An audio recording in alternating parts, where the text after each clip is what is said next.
안녕하십니까. 12월 6일 월요일 말씀 묵상 함께 시작하겠습니다. 오늘도 주님께서 주시는 그 은혜 가운데서 기쁨을 누리시고 또 새롭게 시작되는 한 주 가운데 주님의 능력을 체험하시는 귀한 성도님들 다 되시기를 기도합니다. 특별히 하나님의 말씀이 우리에게 허락하는 그 능력, 그 깨달음, 그 지혜를 만끽하시는 우리 귀한 성도님들 다 되시기를 간절히 기도합니다. 오늘 본문은 골로새서 2장 1절부터 5절까지 말씀인데요. 이 말씀을 통해서 사도 바울이 자신이 어떤 사역을 해왔던가를 그 모범으로 제시하는 부분이 마지막 부분이거든요. 이 부분 통해서 바울의 모습을 통해서 정말 어떤 삶을 살아야 될 것인가, 어떤 사역자가 되어야 되고 내가 어떤 모습으로 교회를 섬겨야 될 것인가를 생각해 보는 시간이 되었으면 좋겠습니다. 그럼 함께 말씀을 보겠습니다. 내가 너희와 라오디게아에 있는 자들과 물은 내 육신의 얼굴을 보지 못한 자들을 위하여 얼마나 힘쓰는지를 너희가 알기를 원하노니, 이는 그들로 마음의 위안을 받고 사랑 안에서 연합하여 확실한 이해의 모든 풍성함과 하나님의 비밀인 그리스도를 깨닫게 하려 함이니, 그 안에는 지혜와 지식의 모든 보화가 감추어져 있느니라. 내가 이것을 말함은 아무도 교묘한 말로 너희를 속이지 못하게 하려 함이니, 이는 내가 육신으로는 떠나 있으나 심령으로는 너희와 함께 있어 너희가 질서 있게 행함과 그리스도를 믿는 너희 믿음이 굳건한 것을 기쁘게 봅니다.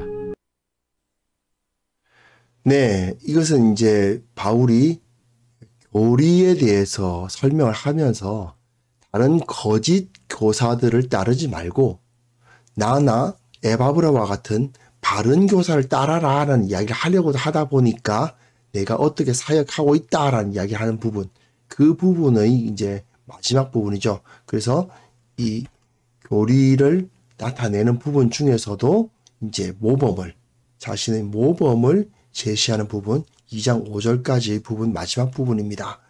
지금까지 우리가 골로새서 1장을 묵상하지 않았습니까? 그런데 제가 바울은 이런 의도를 가지고 이런 말을 쓰고 있다라고 설명을 해드리긴 했어요. 그런데 사실은 바울이 직접 자기 의도를 밝힌 것은 오늘 본문이죠. 2장에 들어와서야 내가 왜 이런 말을 한다는 말을 쓰고 있습니다. 저는 골로새서를 1장부터 4장까지 다 읽은 상태에서 바울이 1장에서 왜 이런 말을, 왜 인사말을 이렇게 하고 있고 기도 제목 이렇게 제시하고 있고 왜 복음을 막 강조하고 왜 사역자의 마땅한 바에 대해서 이야기를 하는지 그걸 이제 파악이 되니까 그렇게 설명을 해드렸습니다만은, 사실 이제 이 부분이 없었다면 도대체 왜 바울이 이런 말을 했는지를 알 수가 없었겠죠. 1장에서는 그러니까 복선으로만 이렇게 깔고 있었는데 이제야 그 의도가 나타난다고 볼 수 있는 거죠. 자, 오늘 본문 보시면요. 너희와 라오디게아에 있는 자들, 그러니까 골로새와 라오디게아가 가까우니까 그 사람들을 위해서, 그리고 무릇 내 육신의 얼굴을 보지 못한 자들, 골로새 교회가 바울이 직접 개척한 교회가 아니지 않습니까? 그러다 보니까 좀 모르는 사람들이에요, 사실은. 그런데 바울은 이렇게 고백합니다. 너희들을 위해서 얼마나 힘쓰는지를 알기를 원한다. 좀 알아줬으면 좋겠다. 그 얘기를 해요.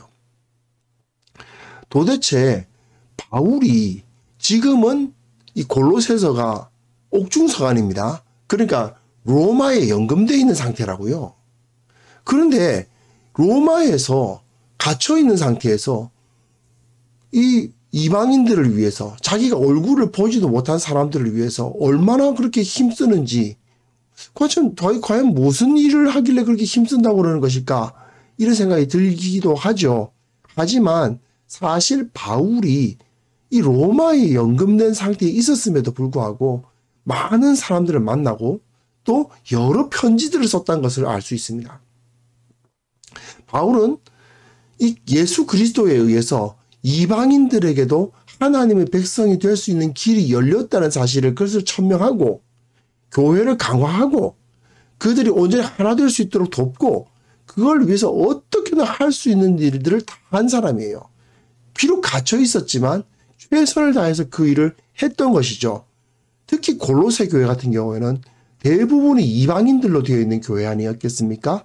이방인 교회, 유대인들을 보면 영적인 열등감을 느끼게 되고, 그리고 우리가 과연 구원받을 수 있을까? 이런 생각도 하게 되는 그 상황에서 이들에게 편지를 쓰고 사람을 보내고 그러면 그들을 가르치게 하는 그 사역을 감당했던 거죠. 결국 그는 어떻게 해서든지 예수 그리스도로 말미암은 그 위안을 받게 하려. 위안을 받는다는 말은 영적인 자긍심을 갖게 한다는 뜻이죠. 영적으로 우리는 구원받은 백성이야 라는 생각을 하게 하는 거죠. 그리고 또한 사랑 안에서 연합하고 하나가 되고 이방인이라고 서로 너희들 이렇게 갈라지는 것이 아니야. 너희들 어디 출신이야. 너희들 어디 출신이야. 이렇게 갈라지는 것이 아니라 사랑 안에서 연합하고, 그리고 무엇보다도 이해, 확실한 이해. 무엇입니까? 하나님의 말씀을 알아야 된다는 거. 확실한 이해의 모든 풍성함과 하나님의 비밀인 그리스도를 깨닫는 거, 이해하는 거, 아는 거 말입니다. 특히 골로새서는 진리를 바르게 아는 것에 대해서 엄청나게 강조하죠. 그래서 그리스도 안에서 뭐가 있다고요? 지혜와 지식의 모든 보화가 감추어져 있다라고 강조하면서 특별히 너희가 바른 진리를 알아야 된다는 것을 강조합니다. 예전에 제가 날마다 솟는 샘을 담당하고 있었을 때도 그때 2015년인가 16년인가 정확하지 않은데요. 그때도 이제 골로새서와 야고보서가 한 달에 있었어요. 앞부분은 골로새서, 뒷부분은 야고보서. 똑같이 이번 12월에도 그 순서대로 다뤄지고 있네요. 그런데 이 골로새서와 야고보서가 상당히 어울립니다. 왜냐하면 골로새서는 지식을 굉장히 강조해요. 바르게 알아야 된다. 그런데 야고보서는 그 지식을 아는 것만으로 그쳐서는 안 되고 그것을 실천해야 된다고 강조하죠. 그러다 보니까 이 두 개가 한꺼번에 있으면서 상당히 균형이 잘 맞는 것을 볼 수 있는데, 여하튼 여기서 골로새서 하면은 이렇게 진리, 지식, 이 바른 이해, 이걸 굉장히 강조하고 있다는 것을 알 수가 있습니다. 그래서 우리가 골로새서 묵상할 때는 바울이 거짓말에 넘어가지 마라. 바르게 알아야 된다. 지식을 바르게 세워야 된다는 것을 강조하고 있다. 이것을 우리가 꼭 기억하면서 골로새서를 이해해 나가시면 좋겠습니다. 그리고 본문 보시면요. 다시 이게 이제 자기의 의도죠. 내가 이것을 말하면 아무도 교묘한 말로 너희를 속이지 못하게 하려니니. 이게 골로새서의 의도죠. 누군가가 너희를 교묘한 말로 속이고 있다. 그러니까 내가 이렇게 말하고 있는 것이다. 지금 솔직히 나는 너희들을 육신으로 떠나 있다. 그 거짓 교사들은 너희들이 가까울 것이다. 하지만 나의 심령으로는 너희와 함께 있다. 그러니까 비록 내가 떨어져 있지만, 그리고 너희들 그 주위에 거짓 교사들이 너희들이 더 가까이 있을지 모르겠지만, 그러나 내 말 들어라. 그 말이죠. 나도 심령으로는 정말 너희와 함께 있다. 비록 너희들 얼굴 모르는 사람도 있고 너희들 중에서 나 본 적 없는 사람이 있을 수도 있다. 하지만 정말 내가 교회를 사랑하는 마음으로, 이방인들을 사랑하는 마음으로 이렇게 편지를 쓴다. 그러니까 너희들이 정말 질서 있게 행하고 그리스도를 믿는 너희 믿음이 굳건해졌으면 좋겠다. 바울의 진심인 거죠. 정말 자신이 할 수 있는 최선의 노력을 다하면서 이 골로새 교회가 진리를 바르게 알고 이방인이라고 해서 떨어지는 것이 아니고, 율법 제대로 모른다고 해서 무시당하지 않는 그런 하나님의 백성됨이라는 것을 철저하게 이해할 수 있도록 특별히 강조하고 있는데, 특히 이제 질서 있게 행함, 거짓된 가르침이 주어지면 주로 보면 이제 신비적 체험 이런 걸 굉장히 강조하는 사람들도 생기거든요. 그러다 보면 질서가 무너지죠. 그뿐만 아니라 그리스도를 믿는 믿음, 율법 같은 걸 강조하다 보면 예수 그리스도가 중시되지 않거든요. 이런 부분에 대해서 바울이 딱딱 지적하면서 올바른 질서와 바른 믿음을 가져야 된다. 그러기 위해서 뭐가 필요하다고요? 네, 지식. 올바른 지식을 너희가 가져서 흔들리지 않았으면 좋겠다. 그러니까 결국은 에바브라가 가르치는 거 제대로 배워라. 그런 얘기죠. 거짓 가르침을 주는 거짓 교사들 따라가지 마라 하는 이야기를 하면서 최선을 다해서 이들을 설득하고 있는 것을 볼 수 있습니다. 사실 바울의 삶을 한번 생각해 보십시오. 교회 개척했죠. 그러면서도 낮에는 자기 생활비 벌려고 막 일을 했고 밤에는 또 그 교회 사람들을 또 가르치고 그랬습니다. 그럼에도 불구하고 교회 좀 세워놓으면 잘 되느냐?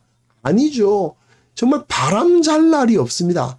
교회 개척해 놓으면 또 여러 교회에서 세속적인 악영향이 들어오고 유대교, 이방 철학 이런 것들이 막 들어오면서 끊임없이 도전을 받고 있죠.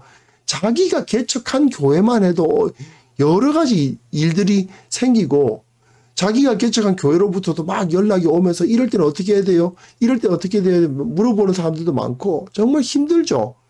바울이 그것에 전념할 수 있었느냐? 아닙니다. 낮에는 자기 생활비 벌려고 일해야 됐어요. 그런 사람이었음에도 불구하고 정말 최선을 다해서 지금은 로마에 감금당한 상황 아닙니까? 자유가 없어요. 그런 상황에서도 이 사역은 끝나지 않았던 것을 볼 수가 있습니다. 저는 사실 이 로마서의 감금당에 있는 바울의 모습 보면 사실 요즘 이 코로나19 때문에 성도들을 마음대로 만날 수가 없는 목사들의 모습이 좀 떠올라요. 특히 이제 어린아이들이 있는 집이라든지 또 연로하신 분이 있는 집이라든지 목사들이 벌써 찾아가기가 굉장히 부담스럽거든요. 그런 상황에서 이렇게 저는 정말 감사하게 되는 게 그래도 내가 이렇게 인터넷을 통해서 동영상으로 말씀으로 섬길 수 있게 주님께서 이 길을 열어주셨구나. 그런 마음을 갖게 됩니다. 여러 가지 하지 못하고 제가 이제 바울만큼 사역을 잘한다는 그런 뜻은 전혀 아니고요. 부족함이 너무 많은데 그래도 이런 걸 통해서 하나님의 말씀을 전할 수 있고 말씀이 무엇을 가르치고 있는지를 여러분들에게 제시할 수 있다는 그것이 정말 감사한 일일 뿐입니다. 바울이 정말 그렇게 했거든요. 직접 만날 수 있을 때는 최선을 다해서 그 일을 했을 것이고 또 재정이 부족했을 때에는 자기가 직접 생활비 벌어가면서 그 일을 했고 그리고 또 계속해서 지금 감금되어 있는 상황에서 뭐 할 수 있는 일이 없을 것 같은 그 상황에서도 편지를 통해서라도 사람을 보내서라도 정말 교회를 섬기기 위해 교회에 거짓이 스며들지 못하도록 하기 위해서 갖은 노력을 다하면서 정말 바울의 삶이야말로 그리스도의 남은 고난을 자신의 몸된 그 자신의 그 육체에 그 예수 그리스도의 몸된 교회를 세우기 위해서 정말 자신의 육체에 그 고난을 채우는 그 사역을 감당한 사람이 아니었던가 하는 생각이 듭니다. 그리고 그가 이렇게 노력하기 위해서 그렇게 편지를 썼는데 그 노력의 도구였죠. 하지만 그 도구였던 이 서신이 또 열매가 되어서 수천 년 동안 그 보존되고 지금까지 우리의 영혼을 살리는 데 사용되고 있지 않습니까? 그러면 생각해 보면서 우리가 지금 교회 내에서 이 진리를 세우기 위해서 얼마나 많은 노력을 하고 있는지 한번 점검해 볼 수 있었으면 좋겠습니다. 목사만 그 일을 하는 게 아닙니다. 평신도들도 내가 가르치지 못한다 하더라도 배우는 자의 자리에 서서 다른 사람들에게 그 말씀을 추천해 주는 자리로 서서 다른 사람들에게 또 그것을 간증하는 자리에 서서 여러 가지 모습으로 진리를 세우기 위해서 우리가 역할을 할 수 있거든요. 또 교회에 들어온 그 거짓을 막아내는 일을 할 수 있고요. 성도들이 진리에 서야 된다는 것을 도전할 수 있고요. 이런 사역을 우리가 다 감당할 수 있지 않습니까? 그리고 목사만 성경 가르치는 거 아니잖아요. 우리 모든 사람들이 다 성경을 가르치고 그 말씀 가운데 설 수 있도록 할 수 있지 않습니까? 그런데 우리는 지금은 어떤가? 과연 내가 이 일을 잘 감당하고 있는가?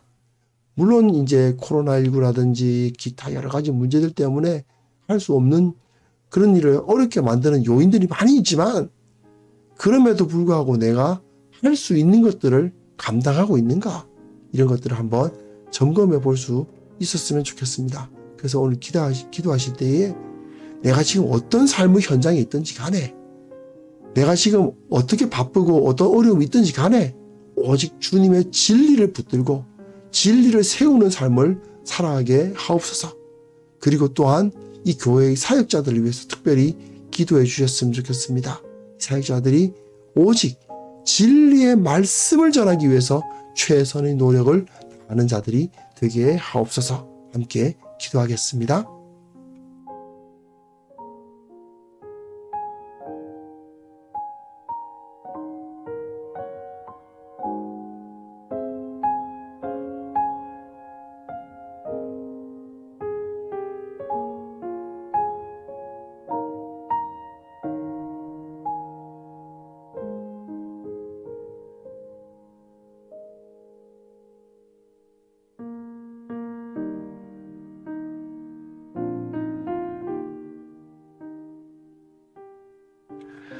하나님 아버지, 우리가 각자의 삶의 현장에서 오직 주님의 진리를 붙들게 하여 주옵소서. 비록 여러 가지 일들로 바쁘고 힘든 일이 있다 하더라도 또 전염병 때문에 여러 가지 장애물들이 설치되고 있다 하더라도 참으로 내가 어떻게 해서든지 할 수 있는 일을 진리를 바로 세우는 삶을 위해서 살아갈 수 있도록 주님 도와주시기를 원하옵고 바랍니다. 우리가 어떤 모습으로 섬기든지 간에 우리의 섬김을 통해서 교회가 세워지게 하시고 정말 바르게 되게 하시고 진리 안에서 모든 성도들이 성장하는 것을 우리로 하여금 보게 하여 주시옵소서. 눈물로 기도하고 우리의 섬김을 그 섬기는 땀방울을 통해서 참으로 예수 그리스도 우리 주님 안에 있는 그 진리가 모든 성도들에게 온전히 뿌리 내릴 수 있도록 주께서 도와주시기를 원하옵고 바랍니다. 특별히 기도하옵기는 이 땅에 수많은 사역자들이 있습니다. 말씀을 전하는 사역자들, 그들에게 은혜를 더하여 주시고 지혜를 더하여 주시고 능력을 더하여 주시고 지식을 더하여 주셔서 오직 주님의 진리의 말씀만을 전하기 위해서 정말 최선의 노력을 다하는 자들이 될 수 있도록 도와주시옵소서. 바른 지식, 바른 말씀을 전하는 사역자들이 다 되어서 참으로 이 땅이 진리 위에 세워지고 한국교회가 진리로서 거듭나고 진리로서 성장해 나갈 수 있는 그런 공동체가 될 수 있도록 주께서 도와주시기를 원하옵고 바랍니다. 아버지, 새롭게 하루가 시작되고 또 새롭게 한 주가 시작됩니다. 주님께서 그 말씀 가운데 있는 능력으로 우리와 함께 하사 우리가 능히 이기게 하여 주시옵소서. 참으로 세상이 정치적으로 경제적으로 또한 여러 가지 전염병의 소식 때문에 참으로 많이 뒤숭숭하고 힘들고 어렵지만 그러나 그 가운데에서 우리가 하나님의 능력으로 승리하게 하시고 모든 것을 이겨내게 하시고 주님께 영광 돌리게 하시고 이것을 통해서 우리가 참으로 예수 그리스도의 향기를 드러내면서 주님께 감사하며 기뻐하며 찬송하는 삶을 살아갈 수 있도록 주님 도와주시기를 간절히 원합니다. 주님께서 오늘도 우리와 함께하여 주실 것을 믿사오며 예수 그리스도의 이름으로 기도합니다. 아멘.